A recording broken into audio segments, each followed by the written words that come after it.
როცა ის გამოჩნდა ჩემ ცხოვრებაში, მე რა თქმა უნდა ვიცოდი რომ ამ ადამიანს ყავდა ოჯახი, ეს საჯაროდ, სწორედ ეს ყოფილა კრიზისული პერიოდი მათ ცხოვრებაში. მაგრამ რეალურად ცუდ დროს გამოჩნდა. მაგრამ ხო, გეთანხმები, ანუ თუ ერთად ყოფნა უნდათ ცუდ დროს და თუ ერთად ყოფნა არ უნდათ ჩვეულებრივ დროს. ამის შემდეგ მოხდა ის რომ მას დაეწყო აბსოლუტურად სწორი რამ ვალდებულება მორალური, რომელსაც არც ერთი წუთი არ გაქცევა და არც გაიქცევა. ჩემოდნით, იმიტომ კი, მაგრამ კი არ მოვიდა რომ მამა ჩემის ნაყეცახში, იმიტომ კი არ ცხოვრობს რომ უჭირს, ან უჭირდა.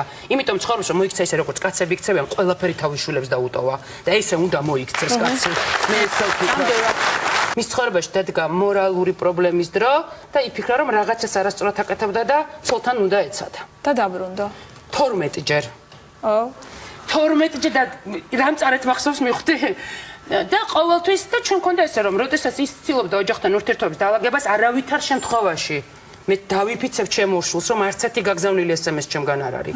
არც კონტაქტი, იმიტომ რომ ეს უკვე იქნებოდა ჩარევა მის ოჯახში. ვერც ერთხელ ვერ დაალაგა.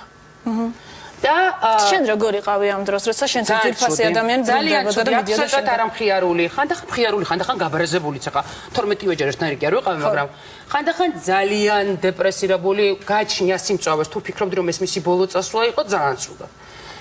ბოლოს უკვე აღამჯერა ამ წასვლების, მაგრამ თუ მოგელ როგორ იყო, იცი რა თუ ხვდებოდი რომ 10 დღე გაძლო, 12 დღე გაძლო, 15 დღე გაძლო, რაც უფრო დიდ ხანს ძლებ და უჩემოთ, მეგონა რომ ეს ჯოჯოყეთი არ დასრულდებოდა.